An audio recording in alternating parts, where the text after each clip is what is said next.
연애와 신앙. 연애에 대해서 제가 지금부터 말씀을 가지고 얘기를 해야 되는데, 연애를 한 지가 하도 오래돼가지고 가물가물합니다. 그래서 최근에 우리 젊은 앞서가는 사역자들의 설교들도 참고하면서 또 제가 어린 시절부터 지금까지 간직해왔던 그런 연애에 대한 그리고 그 신앙에 대한 이야기들을 우리 청년들과 함께 풀어가 보고자 합니다. 우리가 읽은 이 아가서는 솔로몬의 노래입니다. 아가서의 주제를 한마디로 얘기하면 우리 청년들 마음 따라해 볼래요? 사랑이 가장 아름답다.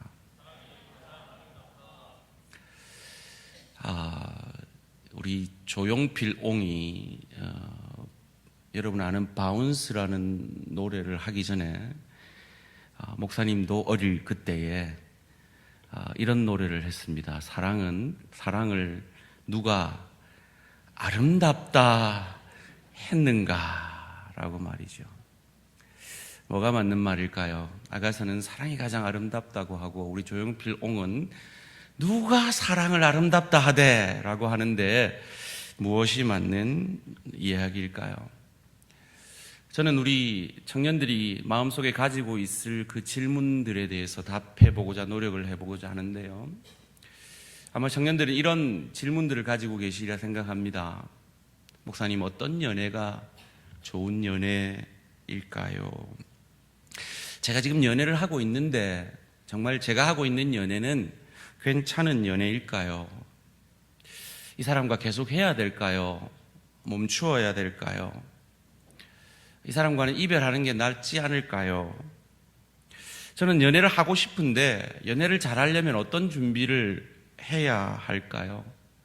정말 건강한 사랑과 연애는 어떤 것일까요? 라는 이런 질문들이 우리 청년들에게 있으리라 짐작해 봅니다. 거기에 대한 답을 해보고자 하는데요. 제가 여러분의 나이대 제 마음속에 늘 가졌던 기도 제목이 하나 있습니다. 배우자를 향한 기도 제목 가운데 빠지지 않고 했던 기도의 제목이 있는데 제가 이 설교를 준비하면서 문득 깨달았어요. 하나님이 그 기도에 대해서 너무 신실하게 응답해 주셨구나 하는 걸 말이죠. 그 기도의 제목이 뭐였냐면 나를 키워줄 수 있는 여자를 만나고 싶습니다 라는 거였는데 지금도 지나치게 저를 키워줘서 참 지나친 기도의 응답을 확인하였습니다. 우리 청년들 한번 질문해 보십시오. 연애를 하고 있든지 연애를 하고 싶든지 아니면 연애를 하다가 멈추었든지 여러분 자신에게 연애의 시절을 가지고 한번 질문해 보십시오. 여러분이 그 사람을 만나서 어떤 사람이 되어가고 있었는지 그리고 있는지를 질문해 보십시오. 거기에 답이 있습니다. 여러분이 그 사람을 만나 연애를 하면 어떤 사람이 되어가고 있습니까? 여러분이 그 사람을 만나서 감정은 뜨겁고 열정은 뜨거워지고 가슴이 콩당콩당 뛰고 하는데 내가 이전보다 더 나쁜 사람이 되어가고 있다면 그 연애는 다시 생각하셔야 됩니다.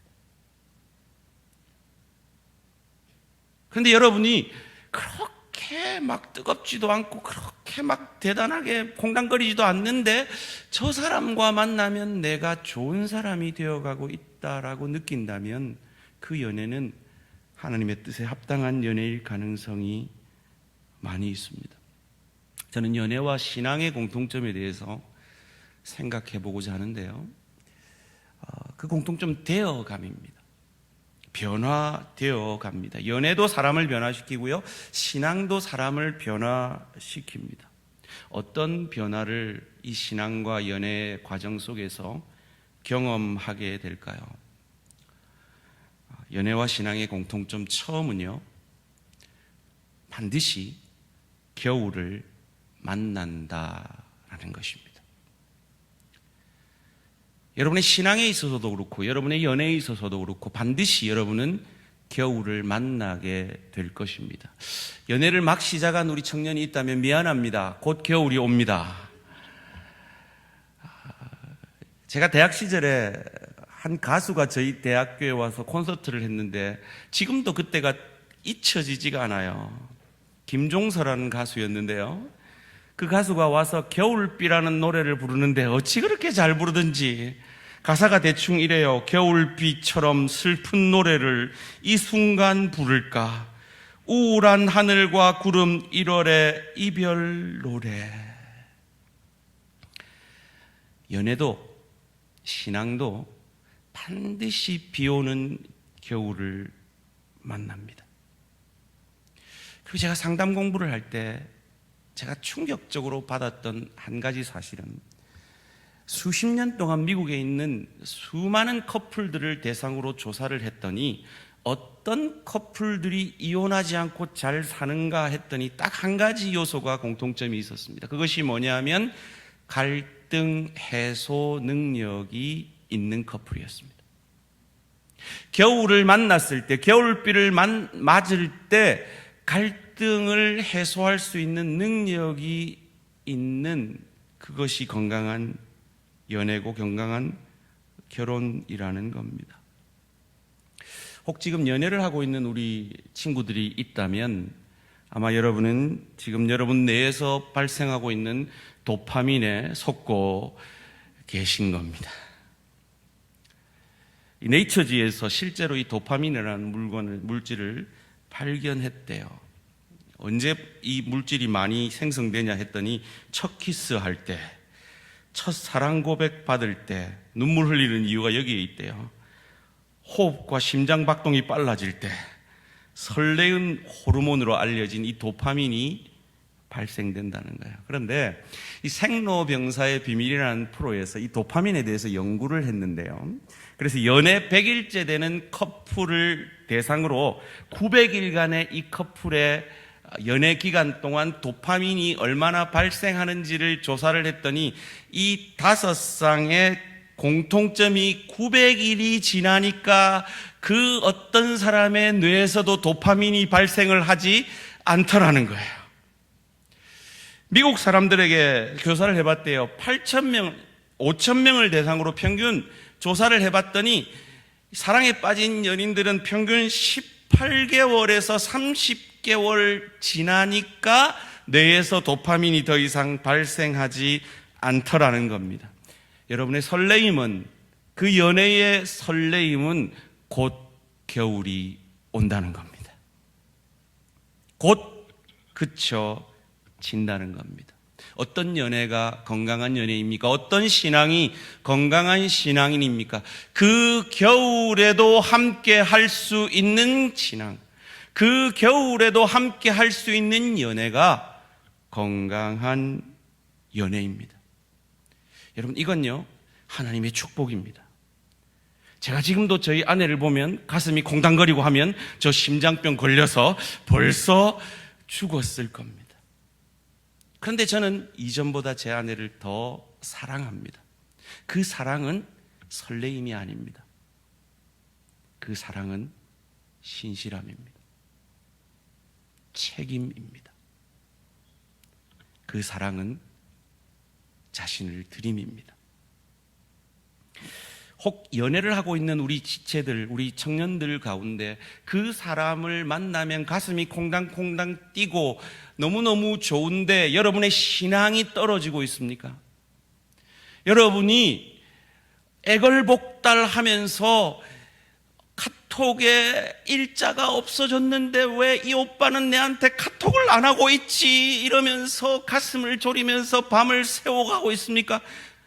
잠깐은 그것이 에너지가 될 수 있지만 그런 자신을 애걸복달하게 하는 그런 연애는 결코 건강한 연애가 아닙니다. 나쁜 남자 좋아하지 마세요. 나쁜 남자랑 그 사람의 목자는 되어줘도 나쁜 남자랑 연애할 생각은 마시기를 바랍니다. 특별히 제가 우리 청년들에게 다시 한번 간곡히 부탁합니다. 믿는 사람과 연애하십시오. 제가 지금 이 말을 했을 때 안 믿는 남편하고 사는 권사님이 지금 격한 공감에 고개를 끄덕끄덕 하셨습니다. 누구라고는 말씀 안 드리겠습니다. 그 격한 권사님의 공감이 지금 여러분의 믿음이 되어질 수 있기를 주님의 이름으로 축원합니다. 왜냐하면 모든 연애의 궁극적 목적은 결혼이지 연애 자체가 목적이 되어질 수 없기 때문입니다. 그리고 성경은 분명히 믿는 자, 믿지 않는 자와 함께 멍에를 매지 말라 했습니다. 우리 교회 자녀들 가운데 신앙이 그토록 좋은 여러분의 선배들이 불신 결혼을 해서 이 전을 떠난 선배들이 얼마나 많은지 모릅니다. 당장은 행복할 것 같죠. 그 도파민이 몇 달 뒤면 없어진다고요? 길어야 3년 뒤면 없어진다고요. 그런데 여러분을 향한 하나님의 사랑은 끊임이 없단 말이에요. 다시 한번 부탁드립니다. 믿는 사람과 연애하시고 믿는 사람과 결혼하시기를 주님의 이름으로 부탁드립니다. 두 번째로 연애와 신앙의 공통점은 건강한 연애와 신앙은 그 겨울에 반드시 함께 일어나 가게 된다라는 것입니다.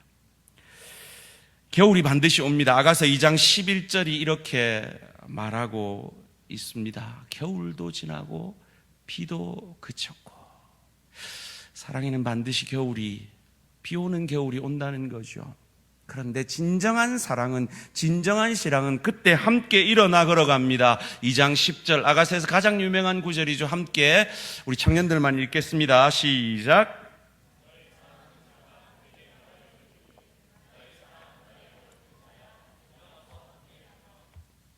일어나서 함께 가자. 여러분의 연애는 반드시 겨울이 옵니다. 도파민은 더 이상 발생하지 않는 때가 옵니다. 여러분이 연애의 열정이 강하면 강할수록 그때의 권태의 충격은 클 것입니다. 해밍웨이라는 유명한 작가가 그 탁월한 글쟁이가 슬럼프에 빠졌습니다. 그의 열정이, 글에 대한 열정이 엄청났기 때문에 그가 닥친 그 슬럼프에 대한 충격은 너무나 컸습니다. 그래서 그 천재 작가는 스스로 자기를 해하였습니다. 그만큼 권태는 사람을 어렵게 만듭니다. 이제 다시 사랑 안에 누가 노래했죠? 백지영이라는 가수가 노래했죠. 여러분, 이 백지영이라는 가수가 어떤 일을 겪었는지 아마 아는 분은 다 아실 겁니다. 참 여자로서 요즘 시대쯤이면 그래도 나았을지 모르는 그 시대에 정말 스스로 생명을 이어갔다는 것이 놀라울 정도로 큰 고통을 당했었죠. 근데 그 분이 어느 쇼프로에 나와서 그때를 자기가 견딜 수 있었던 이유를 그때 자기가 만났던 연애를 하고 있었던 그 사람이 자기에게 정말 그 어려운 시기를 함께 할 수 있는 든든함을 이태워 주었다라고 합니다. 그것이 진짜 건강한 연애입니다. 어려울 때 함께 할 수 있는, 함께 일어날 수 있는 연애를 우리 청년들은 하시게 되기를 주님의 이름으로 축원합니다. 그리고 이 백지영이라는 이 가수는 그 뒤에 더 멋진 남자를 만났습니다. 성은 예시고 이름은 수인데요. 예수님을 만나가지고 크리스찬이 되어서 다시는 사랑 안 하겠다고 노래했던 그 가수가 아름다운 가정을 이루고 그 남편이 실수하고 넘어졌을 때도 그 겨울을 함께 함으로 그 가정을 지켜내는 모습을 보았습니다. 때로 겨울비를 만나고 권태가 찾아올 때 우리는 주저앉습니다. 때로 신앙의 권태기를 만났을 때 우리는 주저앉아 있죠. 그때 베드로와 요한을 통해서 안전뱅이를 일으키신 것처럼 예수님은 우리의 손을 잡고 일으키시기를 원하십니다. 우리가 예수를 믿는 이유는 우리가 잘났을 때만 예수께서 우리를 사랑하시는 것이 아니라 우리가 가장 못났을 때, 우리가 가장 바닥에 있을 때, 우리가 가장 영적으로 슬럼프에 있을 그때에도 우리를 여전히 사랑하시고 우리 손을 잡아 일으켜 세워주시기를 원하시기 때문입니다. 스탠버그 박사라는 분이 사랑의 삼각형이라는 유명한 이론을 말해서, 이것이 아주 유명한 이론입니다. 사랑이 건강하게 서려면 세 가지가 있어야 된다고 하는데요. 첫 번째로 친밀함입니다. 이 친밀함은 소통을 잘 하는 것으로 온다고 하죠. 그래서 여러분이 친밀함을 유지하려면 우리 많은 건강한 신앙을 가진 우리 청년들이 가지고 있는 기도 제목으로 알고 있는데요. 대화가 잘 통하는 사람을 만나시기를 바랍니다. 두 번째로 열정입니다. 열정은 도파민이 분비되는 것이죠. 열정 없이 어떻게 사랑을 하겠습니까? 어떻게 결혼을 하겠습니까? 반드시 여러분의 열정을 일으킬 수 있는 사람을 만나시기를 바랍니다. 그런데 제가 하고 싶은 말은 이 세 번째, 헌신의 부분입니다. 사랑은 감정이 아닙니다. 사랑은 열정만도 아닙니다. 사랑은 결단하고 책임지는 것입니다. 사랑과 헌신을 분리하는 시대를 우리는 살고 있습니다. 그래서 내 마음이 변했어, 내 감정이 약해졌어, 그래서 나는 헤어질래 라고 말하는 시대를 살고 있습니다. 사랑하는 우리 청년들, 사랑은 결코 감정만이 아님을 이해하시기 바랍니다. 우리 청년들만 한번 따라해 봅시다. 사랑은 책임입니다. 그래서 성경은 우리에게 혼전순결을 강조합니다. 어디서 혼전순결을 성경이 말하고 있습니까? 구약이 말하고 있습니다. 구약은요, 성관계를 한 여인을 반드시 데려와서 부인으로 삼으라고 그럽니다. 성관계는 이 부부관계 속에서만 이루어져야 한다라고 말을 하고 있습니다. 사랑은 책임이기 때문입니다. 우리가 고린도전서 13장의 사랑장에 보면 사랑은 열정이라고 말하지 않습니다. 사랑은 도파민 분비라고 말하지 않습니다. 처음이 사랑은 오래 참고입니다. 그건 결혼해보면 압니다. 사랑은 오래 참는 것입니다. 그리고 그 사랑을 여러분이 청년 시절에, 연애 시절에 잘 연습하고 훈련하시고 배워내셔야 여러분이 가정을 이룬 이후에 아름다운 가정을 세워갈 수 있는 것입니다. 염려가 되어서 혹 말씀을 드립니다. 우리 청년들 가운데, 혹 연애 가운데 남들에게 말하지 못할 만한 어떤 폭력적인 상황이나 어떤 학대의 상황을 경험한 청년이 있다면 그 사람이 나중에 손이 발이되듯이 빌고 빈다고 용서해주면 안 됩니다.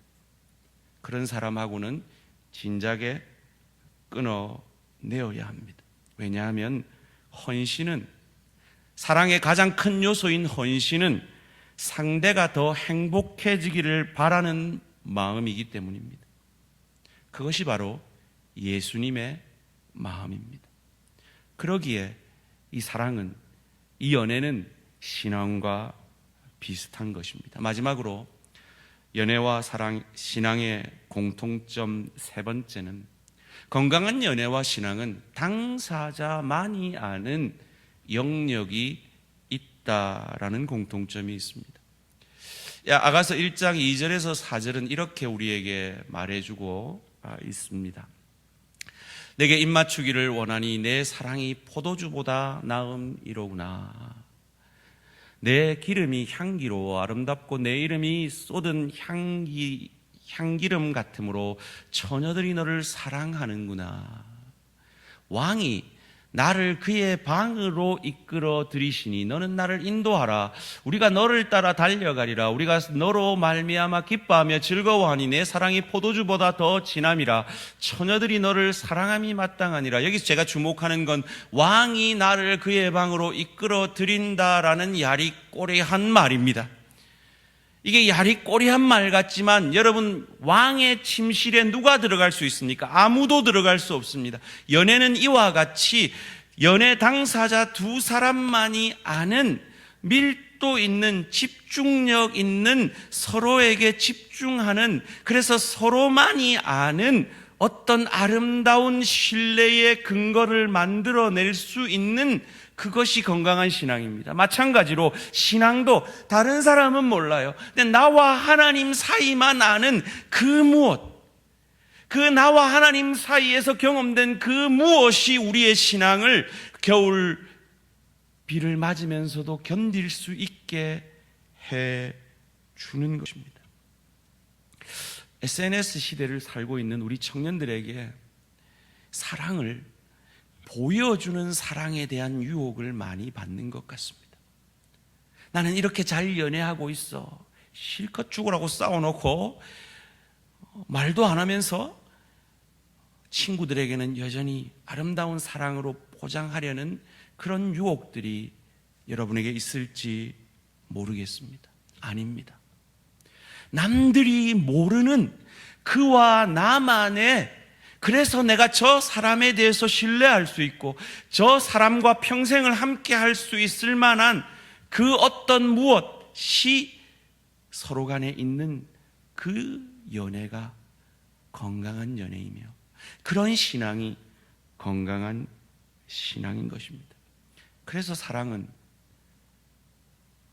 관계를 만드는 것보다 그 관계를 지켜내는 것이 훨씬 어렵고 중요한 것입니다.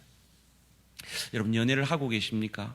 그리고 연애를 할 예정이십니까? 여러분이 연애를 할 때 다른 사람보다 그 사람을 가장 소중히 여기고 그 사람에게 우선순위를 가지고, 그리고 그 사람과 내가 다른 사람이 모르는 깊은 신뢰를 만들어내는 그런 건강한 연애를 하시는 우리 청년들 되시기를 주님의 이름으로 축원합니다. 그리고 그런 관계 속에서 겨울을 이길 수 있는 힘이 나옵니다. 오늘 본문 1장 5절, 아가서 1장 5절을 함께 한 목소리로 읽겠습니다. 시작.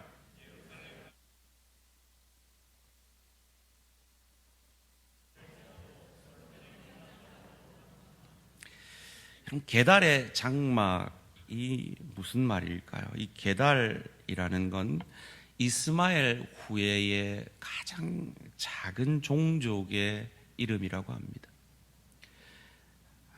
그러니까 아주 초라한 장막이겠죠. 아주 작은 장막입니다. 그런데 건강한 연애를 하는 건강한 연애는 그가 아무리 다른 사람이 보기에 초라해도 그것이 솔로몬의 휘장같이 보이는 그것이 건강한 연애입니다. 세상 사람들이 우리에게 아무리 너 신앙 뭐하러? 주일 3시에 좀 쉬지, 그 교회 가서 그 졸면서 그렇게 앉아있냐, 뭐 그런 얘기를 해도 나와 하나님과의 그 밀접함 속에서 나와 하나님만이 아는, 그래서 세상 사람들은 게달의 장막이라 그래도 내게는 솔로몬의 휘장같이 엮여지는 그것이 건강한 신앙인 것처럼 말이죠. 다른 사람이 뭐라 해도 나는 그 사람을 신뢰할 수 있고 그 사람을 인정할 수 있는 그런 연애를 경험하게 되시기를 주님의 이름으로 축원합니다. 말씀을 맺겠습니다. 그 유명한 유기성 목사님 교회는 마리아 행전이라 해서요, 평일에 어머니 기도 집회를 한대요. 11시부터 한 3시까지 모이는데 특징은요, 그날 모이는 어머니들은 다 흰 옷을 입고 모인대요. 소복도 아니고 막 흰 옷을 입고 3,000명이 앉아있다고 생각해보세요. 장관일 것 같아요. 거기서 유기성 목사님이 이런 질문을 합니다. 여러분, 어떻게 하면 행복하시겠습니까? 여러분, 남편이 변하면 행복할 것 같다고 생각하시는 분 손 한번 들어보세요 했더니 그 하얀 옷을 입은 그 어머니들이 70, 80%가 손을 들더래요. 손 안 드는 어머니들한테 손 들어라 하면서 같이 막 억지로 손을 들게 하더래요. 여러분, 그런 마음이 우리에게도 있지 않습니까? 그때 유기성 목사님이 이렇게 일갈했다고 합니다. 여러분, 예수님 믿으십니까? 여러분, 정말 성령님 믿으십니까? 아니, 예수님도 행복하게 못한 당신을, 당신 남편이 무슨 재주로 당신을 행복하게 한단 말입니까? 사랑하는 청년들, 여러분, 연애가 여러분을 행복하게 하는 것이 아닙니다. 예수님 안에서 성령 충만함으로 여러분이 행복할 때 그 행복이 여러분의 연애 당사자에게 흘러가게 되는 것입니다. 그리고 그것이 여러분을 건강한 결혼으로 만들어 내는 것입니다. 우리 청년들만 다시 한번 마지막으로 저를 한번 따라해 봅시다. 소울메이트는 없습니다. 요즘 젊은 분들이 소울메이트 찾을 때까지 결혼 기다린대요. 근데 소울메이트는 없어요. 여러분, 소울메이트 같아서 결혼했는데 결혼해보니까 없잖아요, 그죠? 아니잖아요, 그죠? 우리는 알잖아요, 그죠? 우리 황 목사님 사모님이 너무 격하게 고개를 흔드시니까 제가 민망한데.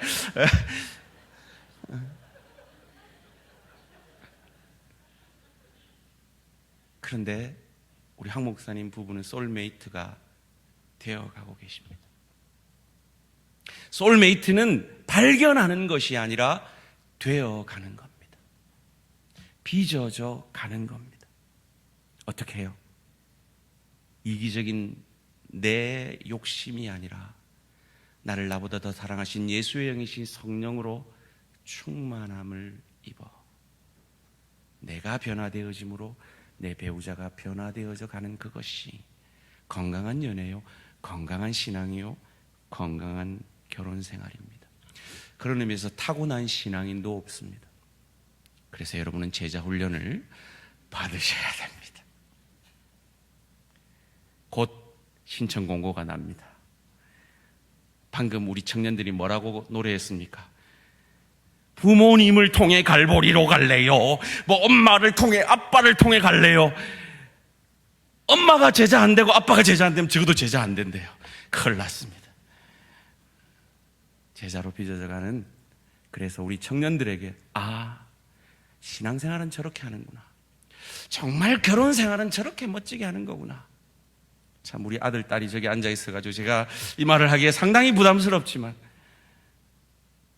소울메이트는 아니지만 소울메이트가 되어져 감으로, 무엇으로요? 성령 충만함으로요. 그래서 내 이기를 내려놓고 나를 나보다 사랑하시는 예수의 영이신 성령으로, 이타적인 사랑으로 내 남편을, 내 아내를 행복하게 만드는, 내 남자친구, 여자친구를 행복하게 만들고 더 나은 사람이 되어져 가게 하는 건강한 연애를 하는 우리 청년들 되시기를 주님의 이름으로 축원합니다.